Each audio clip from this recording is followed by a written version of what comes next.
really think about what's your system for this year. Do I have a system? What's the most important thing that if I do it this year, it'll be transformative? And if I don't, then there's going to be consequences to that. What is the most important thing? What's the one thing? And then once you have that, create a system around that one thing.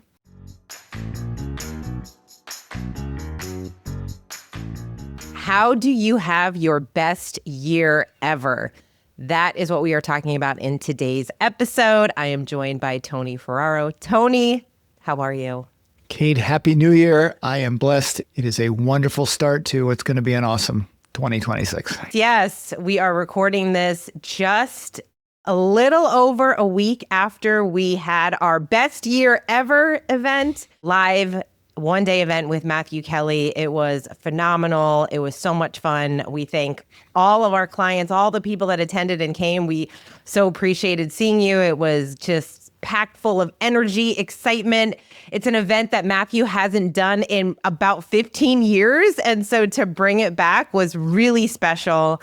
And it was just an awesome day. If you're listening, you're like, cool, well, I wasn't there. So, or if you were, we're so happy that you were. But rub it in. No, but what we wanted to do, even if you weren't able to attend, we wanted to share a little bit about some of the activities that we did that day and some things that you can implement, whether you're listening to this in January of 2026 or 2027 or in July or whenever. It's always a good time to assess where you are, plan for the future, and create that best year ever, best rest of the year, whatever it looks like. And so we wanted to share a couple of activities that were impactful that will help you plan for a great year. We did want to share, we got some feedback from some of the attendees. And so first we wanted to start with, okay, why does this matter? Why go to an event like Best Year Ever? Why do anything like start the new year with a plan? Why take the time to really sit down and map out your strategy of what you want to see happen over the year? Especially since so many of us, so many people, we create a plan, and then after a couple of months, it's so easy for that plan to be derailed.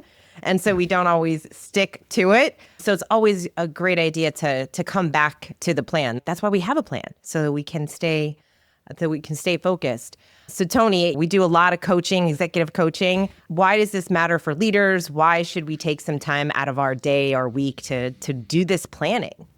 I think there's an obvious answer that you mentioned too. Like if you have no plan, you're guaranteed to follow it. Right? If there's nothing there, you're going to be led by all kinds of things that aren't good. You're going to be led by emotions. You're going to be led by your feelings. You're going to be led by your physical, the things that come up physically. Even in a day, you're going to be led by whatever's urgent instead of what's important. And I think just most of all, that taking the time to think about what is most important for this year. We don't do that very often. And then the second part to that is like, if this is my priority, what system am I putting in place to honor that priority? When we're working with clients, oftentimes, someone says, well, this is a priority.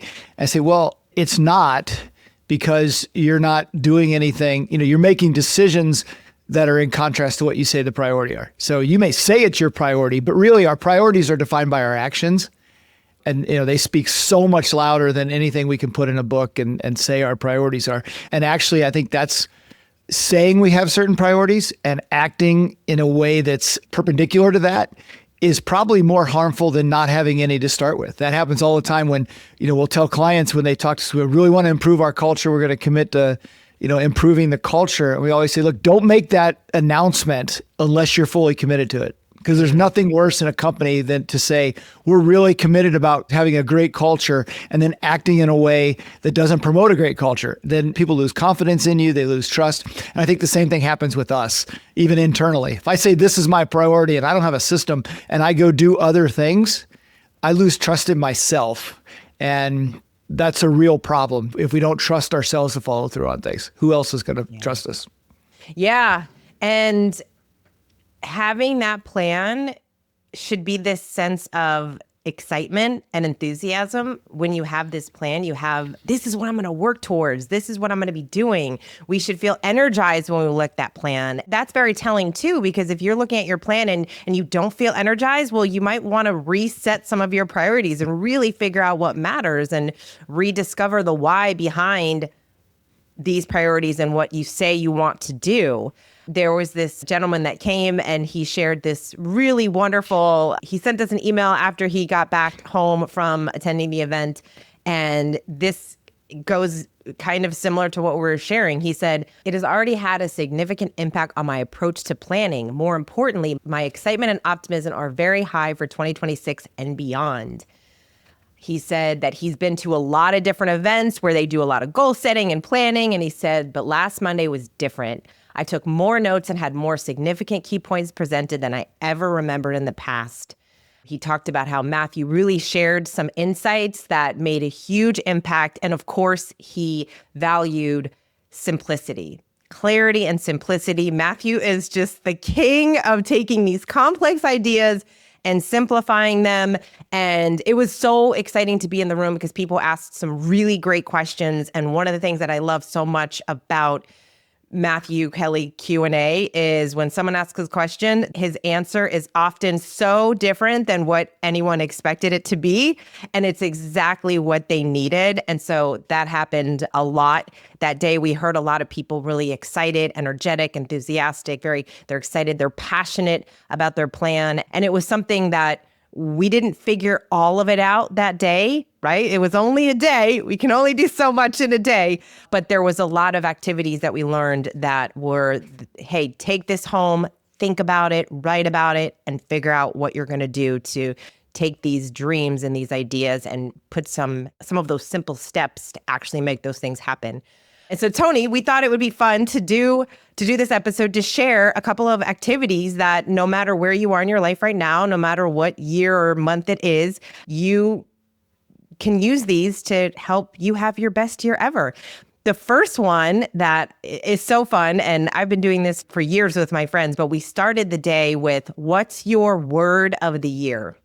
We were invited to pick a word of the year. Maybe you are listening and thinking, oh yeah, I've been doing this forever. I sat with a woman at the event and she said, I've been doing this for 10 years with my friends, and she's had her words every year. And so it's a fun one to think about, okay, what is the word that I really want? What is that one thing that I really want to cultivate this year? That's a fun one to just write down all of the different words that you were thinking that show up when you think of what you want your word to be, and then look through that list and then pick one, decide. And Tony, we're bad at making decisions on stuff like this because it seems so finite, right? Like, so we're going to pick the one. What's my one word of the year? And so I know some people get a little hesitant to actually pick the one, but that's a fun one to start with. Absolutely. Yeah. And it's interesting. So I have I have the book here that I was keeping some notes in. And I think the real challenge of that is really finding the one word. Obviously one, you have to pick from probably, several that you'd like to see. So you have to pick one. But then I looked in my book and, I like 4 or 5 crossed out. And I think what we should probably do is ask ourselves when we think of that word to ask or ask someone else or, ask ourselves, what's another word? And I started to do that, and you realize like if you say, that's it, then you've got clarity around it. But oftentimes we say something that comes to us right away. Then you go, is that really the word? I mean, that feels good, right? Is that really the word that encompasses this year? So getting to one and then really making sure you've got, it makes sense. That was a big thing for me. So like I said, I've got 4 or 5 crossed out, and I think I finally got to the one that makes sense. Good. Do you want to hear it? I'm like, do you want to know what it is? I'm like, we need to hear it because now people are listening like, yes. Ask him what it is. I edge of their seat. Yeah, absolutely. No. I'll tell you, my word was fulfillment. And after I scratched out a few, I came to that word. I realized, wow, there's 2 parts to this. So I didn't even know that when I thought about it. One is there are several projects that we've been working on that have taken a little bit longer, and in a good way, at Floyd, and a couple of things personally too that are more long-term. And it just seems like this is the year that some of these are going to come to fulfillment. So that made sense. But the more I chewed on that word, then it's like, yeah, and there's a lot of things that I do that I need to to really just be satisfied or fulfilled in doing them. It's not always something else. It's not that some of the things I'm doing are exactly what I need to do, and I need to have some real fulfillment around that. So I got a double bonus on that. So I'm sure that was the best one of the whole conference. That was, yes, hands down. You win. You won. I do. I love that you even thought through why, like the why behind that word, because as you were talking about that, being fulfilled with the work that you're doing, what popped up for me is one of the phrases that I love so much is the reward is the work. Yeah. I think sometimes we are so focused on, I want the outcome. What's the outcome? The final result. And we can get lost in that and being so focused on that we forget to enjoy the work, which is really important, and which leads actually really perfectly into, I'll just kind of start one of my little takeaways. One of my biggest takeaways that Matthew shared was to find the fun. Like, find the fun in the challenges, find the fun in the day-to-day life. We live in this world where it's so easy for us to we have access to so much, and we're online and we're on social media and we're seeing all the highlight reels of everyone. And it can feel sometimes that everyone has this glamorous life when really our lives, it's the day-to-day of life, right? Like, it's doing those simple things consistently that really build upon each other to create this really beautiful life. And we sometimes forget that because we're thinking it's supposed to look this other way. And so especially when we have challenges or going through a season of challenges, figuring out how to have fun with it, like how to have fun in the messy middle, the frustrating parts, the moments of time when you're like, I want the outcome here already, but it's going to take a little bit of time to find the fun. And I thought that was a really good reminder, because life can be hard. And unless we are intentional about finding the fun in those small little day-to-day things, it can really eat away at us. And so I think we can find the fun in our own lives. And then also, what a blessing to help other people find the fun in some of their situations and challenges as well. Yeah. And if you're a leader, people are looking at you, and how do you respond when things go south?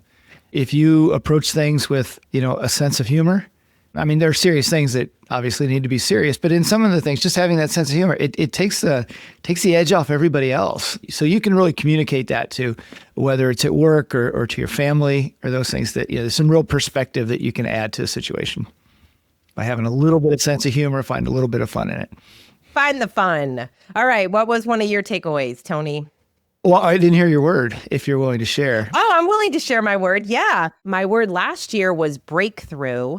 And to your point, we at Floyd, we have some really cool things happening. I think that we had some little mini breakthroughs last year and some more to share for this year. But my word for this year is abundance. And the way that I thought through that was, even at the event, Matthew said, you might switch words before you leave here today. And I had my word already. It was abundance. But then I was writing down a bunch of words and I almost changed it. I almost changed my word to faith, but abundance actually is just all encompassing. Abundance of faith, abundance in our business, abundance of love and joy, and just all of these, like abundance in all different areas. And so it's funny how everything has an energy. Like when you get your word, like you will know it. That's what's so fun to me, I think, about this kind of activity is, even if you can't really describe or explain the why, it just feels right. There's something about it that's like, you look at the list of words and you're like, I love all of these words. It could be any of these, but this is the one. This is the one that kind of is really speaking to me this year. So I think that's fun. So that's my word of the year. Yeah, that's awesome. It's funny. The takeaway, we were talking about this earlier today, actually. So there's a phrase that we use, I don't know how many hundreds of times during the year with clients, and it's just integral to everything we're doing. But Matthew said it, and he said, systems drive behaviors. And you mentioned it. And then when I looked in my book, I saw the same thing. I mean, there's no reason for us to write that down. I mean, it's so ingrained in our head. And yet I have it written down, in the book. And that's that you go back to simplicity. It was a great reminder. But the takeaway was he took that into an area that I'm really interested in, spend a lot of time on, and that's energy. And I'm kind of working on this idea of what energy leaks are in our lives. whether that's in a business process or our relationships or whatever that might be, those things that basically leak energy. And he tied those together really well. This idea that what systems do is they help tighten up those conduits where there might be some energy leaks. Even simple things like decisions. Can you automate the little things in your life? If you do that, you have fewer decisions to make because every decision we make gets us closer to decision fatigue. It just happens. And there's some, famous folks who did different things. So, but even in our lives, in terms of, can I eliminate these things that don't really require a decision, but we make decisions and we don't realize how many little decisions we make in a day, in a week, in a month, year. And every time we do that, we have to give energy to it. So if we have, our purpose really outlined, and then we have a system that allows us to do that, and we automate those little things. It's like, our kids growing up, all of them had a uniform in school. And I used to say, you should be so grateful when you go to your closet in the morning, there it is, right? But there would be an out of uniform day. And it was like a week of prep to figure out what they were going to wear on the out of uniform dance. Can you imagine this every night, having to go through this? So that really stuck with me. The idea that, yes, systems drive behaviors, good or bad. And sometimes they're systems that we don't even know we have, but they do drive our behaviors. We've created the system. And so good or bad, you create your systems. Systems drive those behaviors that we have. And along the way, where can you seal up those energy leaks? And one of those ways was just automating as many of the little things that we can. And so I was actually working on that today. So that was a big point. That was probably one of the main, there were a bunch. That was a main takeaway for me. Awesome. Yeah, I love that. It's like how those entrepreneurs, like the Steve Jobs and the Zuckerbergs of the world, they wear the same thing every day. It's one less thing to think about. They eat the same breakfast every day. It's one less thing to think about. And sometimes we'll share in the office. We'll be like, oh my gosh, I just want to wear this. Like, can I just wear the same thing? Like what? I'm like, I used to way back early in my career, it was like, ooh, fashion and fun and dressing like it was like a fun thing. And as the older that I get, the more I'm like, I just want to be comfortable and obviously look professional, but just kind of not for a lot of people, the physical piece is one of the things they're working on. And it's the whole science behind meal prepping. If I go to the refrigerator and I've got a container and it's got what I'm supposed to eat, I don't have to make any of those choices. And so it just can fall up really in any area. Make it easy. Make it easy. Easier. The other thing that and it is so funny. I mean, there are so many things I wrote down that again, no real reason to, but it just goes to show you, it really shows you how important it is to we're always digging into similar content, but seeing it in a different way. You've grown, you see things differently. They are good reminders because obviously we're not perfect. We know systems drive behaviors, and yet there are systems in everyone's life we know they are not good. In fact, that's what he says at the end. He said, systems drive behavior. Good systems drive good behaviors. It's like, yes, we know, but also, do we? Like, we know, but we don't necessarily do it. So, but the thing that I wrote down, the other thing that I really think a lot about and was happy that he shared was the one thing. Like this idea of the one thing. Like, what's the one thing that if you do, it makes everything else easier? Like, this is the thing. Like, what is that one thing that you can start to implement? And I think that so often when we think about change or we think about having our best year ever, we think we need to add more. We think it means we have to do more, be more, like all of this, like he talks about in Slowing Down to the Speed of Joy, busyness. We've got to do all these things. When really if we're doing more of the wrong things, we're just adding more complexity into our lives. And so what's the one thing that actually is going to make everything else easier? It's actually going to make an impact in your life. So pick that one thing really wisely and focus on that in order for you to really make sure that you do the things that you say you're going to do.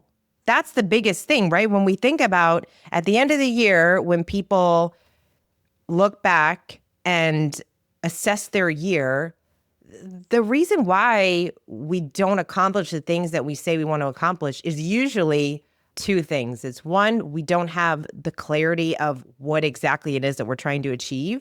And then two, we aren't being held accountable to doing that.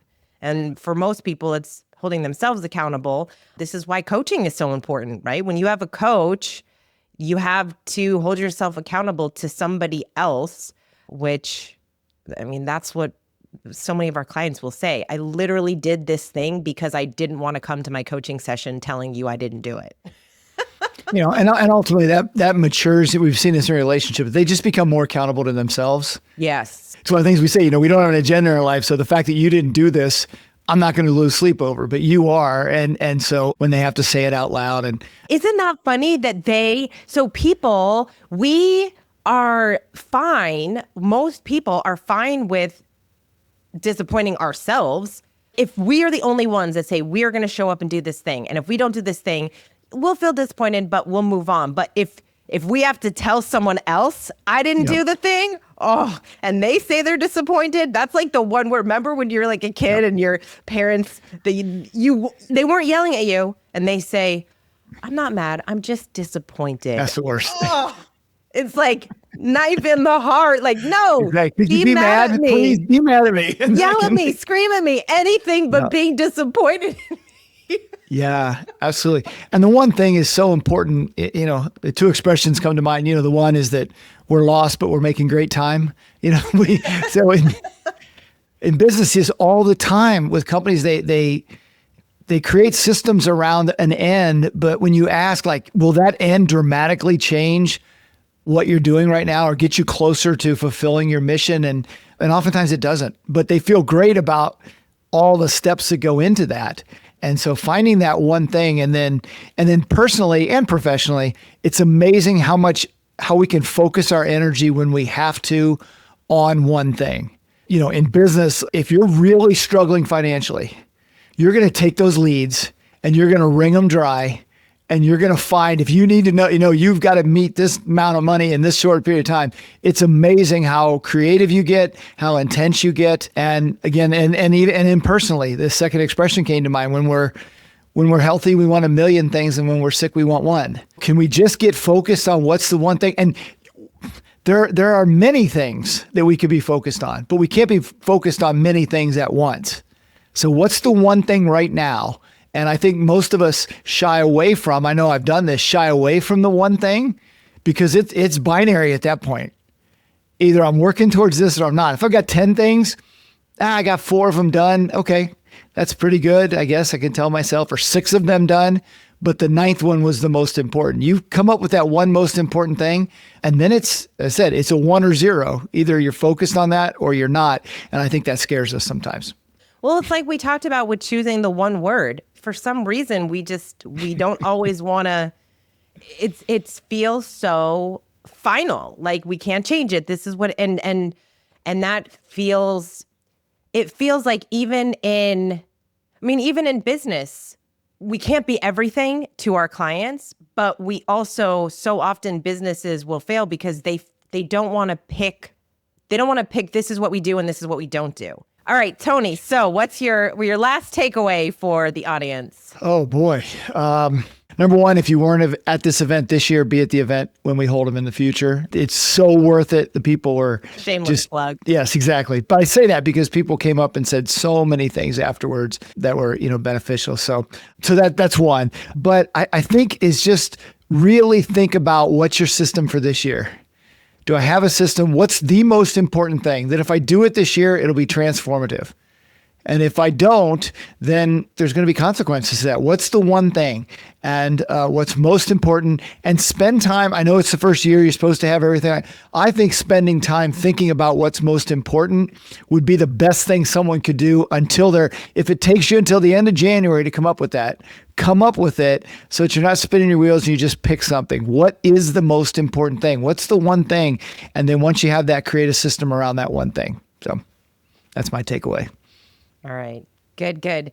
Yeah, we gave everyone a moleskin journal and walked through some of these exercises, and it was meant to get messy, scribble in it, use this throughout the year to kind of return to some of the activities. I mean, we just shared a couple of our favorite takeaways, but Matthew shared a lot of different activities and exercises that not only you can use, he actually uses every year to have his best year ever. And so to be able to learn from someone who, geez, just he does so much every year, writing books and has 5 kids and does all of the things. And so to be able to gain some of that insight is really valuable for everyone. And so it's kind of a fun, ever evolving, we're always growing, ever evolving. And so it'll be fun to fill up our journals. And then at the next one, we get to start all over. So, all right, Tony, thank you so much for joining and sharing your thoughts. Always fun. Best year ever. And thank you all so much for being here and for listening. We are excited. We have some exciting things happening at Floyd that we're looking forward to sharing with you. We'll be doing some different things with the podcast and just giving you as many resources as we can to help you and your business grow and to help you become the best version of yourself. So thank you for listening. We appreciate you. And until next time, lead with culture.